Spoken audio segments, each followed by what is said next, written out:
Later tonight, Pike captures a German prisoner in Dad's army. But first, we have the Thamesmen.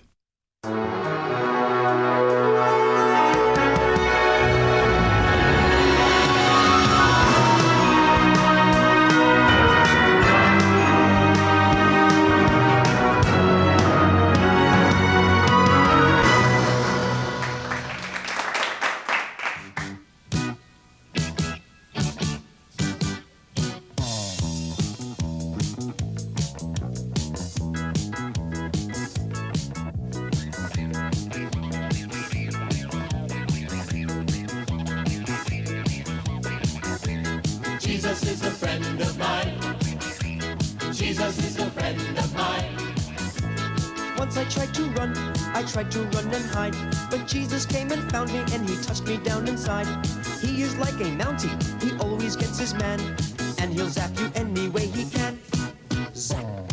Hey! Boom! How are you, George? I'm very well. Good morning to you, sir. Good afternoon to you, Internet. My name is Alex. I'm in Colorado. I'm George. I'm in Los Angeles. We are, and we're the How is Thamesmen. How is Colorado? Full of snow, deep snow. I'm looking at snow out there. Are More you snow really? coming. Yeah. It was about 2 foot of snow the other day. Oh, cow. So are you stuck in the house? Or are you out four-wheel driving around? Oh no! Got my car wedged at the bottom of the drive. No. I mean, it's built for snow here. You know what I mean? We've all got four-wheel Yeah, drives. but you're not. You know? No, I'm not. No. But the kids, I mean, like, you know, they've just been out skiing. Everyone's just skiing. Even school closes, everyone's out skiing. You know, it's fantastic. You know, Excellent. How's LA? Well, nearly washed away, nearly burnt down. It burnt down. Then it nearly got washed away, and then it's turned into mud. Generally Armageddon, pretty much, I would suggest. So yeah. Oh, God, poor old LA. Well, anyway, so we both went and saw a film, didn't we? Well, we did, but not together. You were. Where did you see it? You saw it I in saw it Miami. in an IMAX in. I think in Miami, weren't you? Yeah. And I saw it in glorious Glendale, and the film was Becoming Led Zeppelin. Becoming Led Zeppelin. Yeah. What do you think of the film? Absolutely bloody loved it. And it was. I thought they did a really good job. I mean, it's not a perfect film, I don't think. There's sort of. I think it was very much told from their point of view, in that it was very sort of positive about anything. I don't think there was any of the sort of. There wasn't any sort of scuttlebutt or dirt behind the scenes kind of thing. It was like they told their story, and they told it really well. I really did enjoy that, and I thought the footage was amazing, and some of the performances were ridiculous. Well, the thing for me is Led Zeppelin is a bit like so ubiquitous now. You hear it so often, or you heard it so often, that when you're kind of 16, you outgrow it. That's what I felt, and because it's so overplayed. And then, but going back and watching them and talking about Bonham and seeing their early performances, you can see what a tour de force they were. You kind of just got so used to it, hearing, Stairway to Heaven and this. Going back and seeing the formation, you're just like, oh my God. Yeah, no, and it was recording history as well. That first album, they went into like Olympic at 11 at night and did night sessions, and Jimmy Page sort of produced it and did all this sort of crazy reverse tape and echoes, and they really played with their technologies, and they pushed every boundary that they possibly could. And and I love that fact. I didn't know this, that they created the album and then went and got their contract with Atlantic. They were like, You can't come in the studio. We're not doing singles. This is what we're doing. And they got one of the biggest contracts ever. And that was fascinating. I thought that was really amazing, My takeaway was Bonham. Bonham. Oh, my God. Bonham. Everyone talks about Bonham. Yeah. And then they talk about Bonham, and then you see Bonham, and then it's like, holy mother, tour de force, goddamn. Unbelievable. Yeah, exactly. It's one of those things. John Bonham, great, one of the greatest drummers ever, whatever. And then you watch these, because so much of the Led Zeppelin we see now is like, or we hear, it's just like off albums or CDs or whatever it happens to be. We're not watching the live performances. The great thing about the film was all these live performances, which were just they improvised and they were so tight. They knew exactly where they were all the time, you know. And it was John Bonham. The power of his drumming and his rhythms was flipping brilliant. I could talk about that forever. Plant was a lot more vulnerable than I thought. You know, so he was quite humble. I mean, like he ended up to a point. Up to a point, you know. But he ended up, quite frankly, saying he had nowhere to live. No one wanted to play with him. Yeah, he was just had a suitcase. That was it. And every band he was in, he wasn't doing well in. And you know, and it was kind of a hump. He wasn't too cocky, you know. He kind of. There was a moment where he said he sort of like took the sort of black music tradition and made it better. I thought that was that kind of thing was a bit rough. And then obviously, then you got Page and you've got John Paul Jones, and they're just savants. I thought John Paul Jones was lovely. Absolutely lovely guy. The way he talks and the way he do little grins. And so we're giving away the film. Well, we're not really giving away because you know what it's about. But it was absolutely sublime. And Jimmy Page was originally a Thamesman. Absolutely. So where we grew up, George and I grew up, obviously the Thames Valley. That's where he had his house on the Thames, or the next village over. Which just here is a picture of the house. Yeah, it was. Well, this is a picture of a house. This was if it's the same picture we're talking about we could send a picture of that. But I went to there 2 years ago. It's a village called Pangbourne, and it's a boathouse, and it was for sale. And I got the picture of the for sale sign in the realtor's office, or the estate agents as they call it. And it wasn't too bad. £1.54 million for where A Whole Load of Love was written. Yeah, that was where they wrote the whole first album in the upstairs room, according to the film, sitting in Pangbourne. So where George and I came from, we come from this one particular area. And it was just rock heaven, wasn't it? It was like Disneyland for rock. It was about an hour and a half outside London. So every musician could get in there and hit Olympic Studio, then come back late at night. Everyone had their home recording albums. And I mean, it's like a who's who of an area of 25 miles by 25 miles from George Harrison to John Lord, The Who, Pete Townsend. It just goes on and on and on and on, doesn't it? Yeah, no, but I think growing up there, you almost took it for granted in a funny sort of way. You're like, just driving past George Harrison's house, or I know, someone saw him shopping down the high street, or it just sort of it was a very different time. But I love the fact that it was in Pangbourne that Led Zeppelin won, and it explains, I think, why we used to get into so much trouble in the pub next door, the Swan, because I think there was Led Zeppelin energies coursing through that bit of the valley. I think probably. I know. I mean, I think the amount of times I got banned from that flipping pub, can't be counted. But Jimmy Page couldn't even get banned from it. Anyway, we got some. Go and see the film. See it see it in the cinema as well. Yes. You've got to see it. Yeah. That's what I was going to say. See it in the cinema. If you're a Led Zepp fan, you have to be a Led Zepp fan or a rock fan. Otherwise, it's like a documentary on what I wouldn't go and see it if it was Kajagoogoo. You have to be into their music. But do you think there's going to be a second film? Because we never got into that was becoming Led Zeppelin. Now, when they are Led Zeppelin, there's another story there as well about the riot and the Hyatt and TVs out the window and all that stuff. Yeah, I think that was the one thing about the film. It sort of it shut down really fast. It was like kind of like it was going all along all the story, and then it did Led Zepp 2, and then it was like thank you, goodbye kind of thing. There wasn't a sort of I don't know. It wasn't a natural ending in some regard. But as the film is called Becoming Led Zeppelin, I think that that was the first two albums. But I think a sequel could be good. Well, I don't know if we need any notes. I think we just go straight in on this one particular track. I mean, we should talk about this track. That obviously we've both seen it because we've both seen the film, and this is a classic clip. But I don't think they'd even released Led Zepp 1 at this point, had they, or something? They hadn't released. We were kind of chatting beforehand. They were sneaking inside Olympic late at night and recording the album.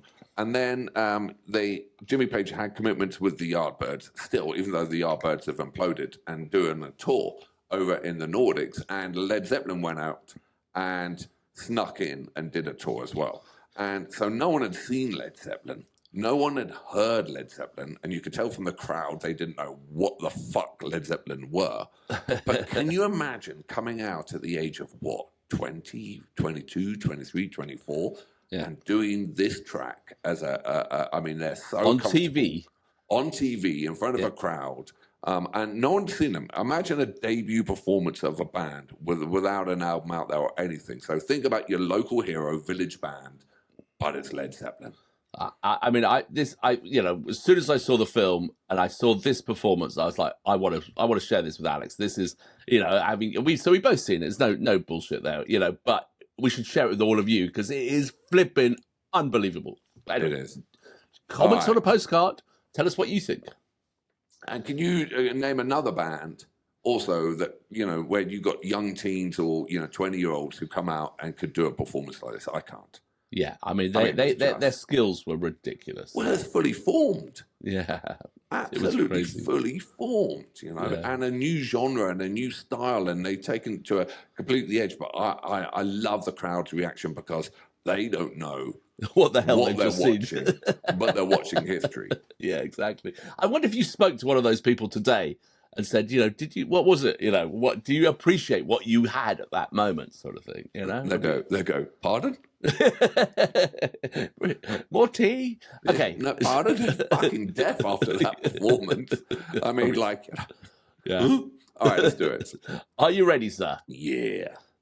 3, 2, 1, go. Thank you very much. I'd like to introduce Led Zeppelin to you. Such a good rhythm, that. Unbelievable. On bass guitar, John Paul Jones. John Paul Jones. On drums, John Bonham.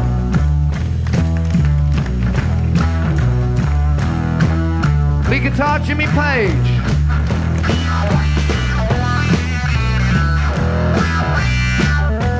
And myself, Robert Plant.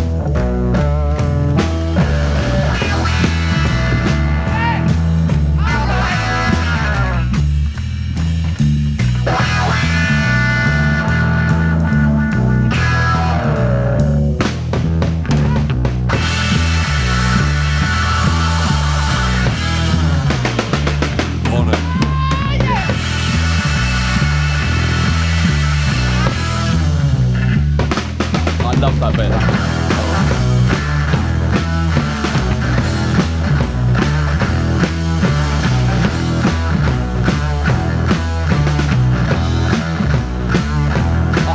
How many more times? Treat me the way that you wanna do.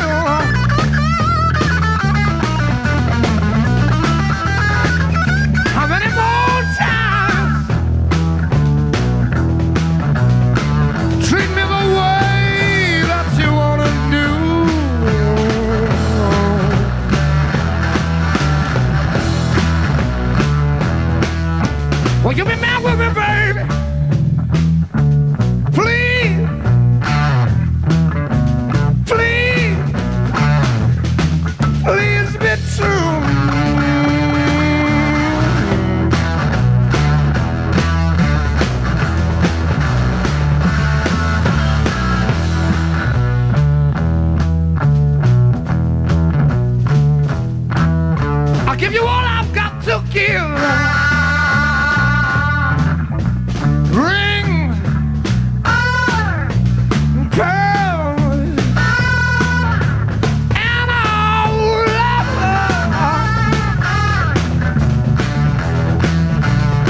girl.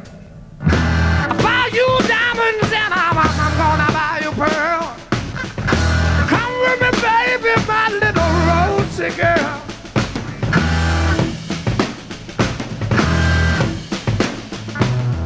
I'll give you everything that I've ever got to give.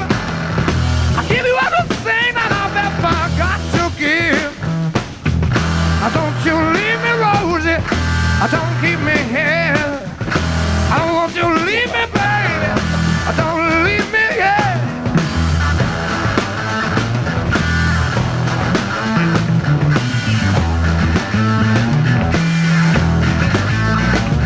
They call me the hunter. That's my name. They call me the hunter. That's how I got my fame. You ain't got no need to hide. You ain't got no need to run. 'Cause I got What a sound. you in the sight. Oh,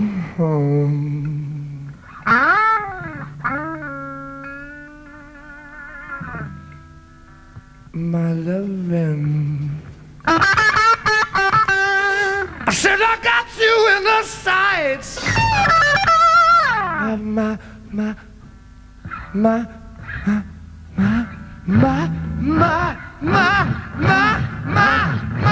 hold your head in isn't it nice? Sugar and spice, yeah.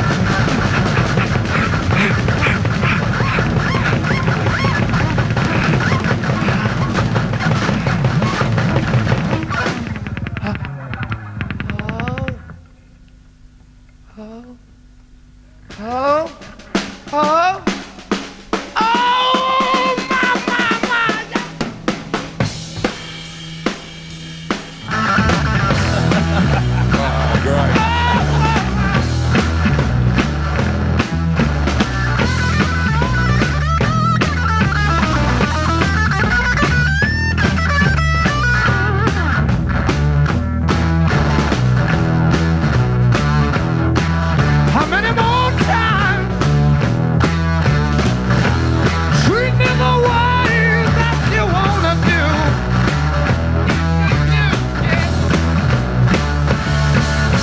How many more times? Treat me the way that you wanna do.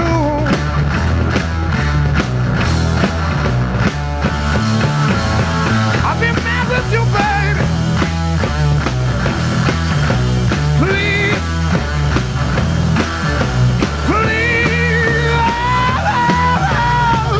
please be true.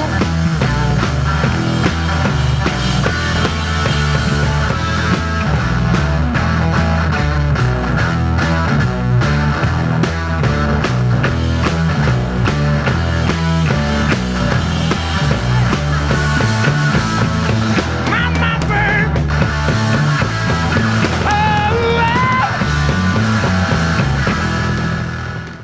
Flipping heck. Oh my God! That was my God! even better the second time through. Even better. Unbelievable. Yeah. That was like their first gig.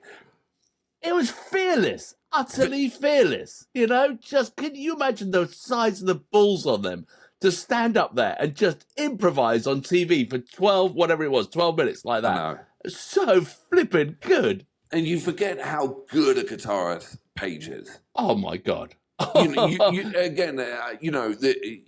You just take them for granted because they're part of the tapestry of rock. Yeah. And then But you go see back. that. But I think I remember one of the things in the film what Jimmy Page said was like, when you had their albums or their songs, he wanted everyone to stand out. The bass would stand out, the drumming would stand out, the vocal would stand out, the guitar would stand out. Yeah. It wasn't a mush. You'd be able to. And you listen to that track, like the bass line.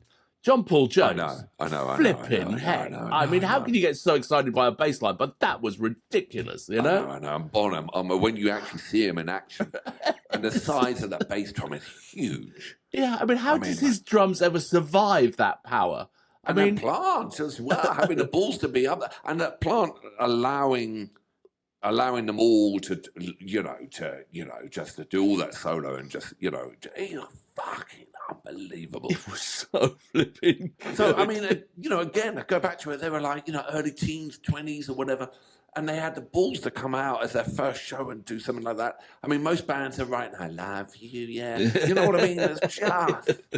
It was absolutely brilliant. And, that was 1969. And if you remember from the film, it was like 1969, they went from nothing, to the biggest rock band in the world in 1 year. It was absolutely, they exploded onto the scene in that space. I was thinking some debut albums, that shook the world. I mean, I could think of a few, but that might actually be the greatest debut album of a band.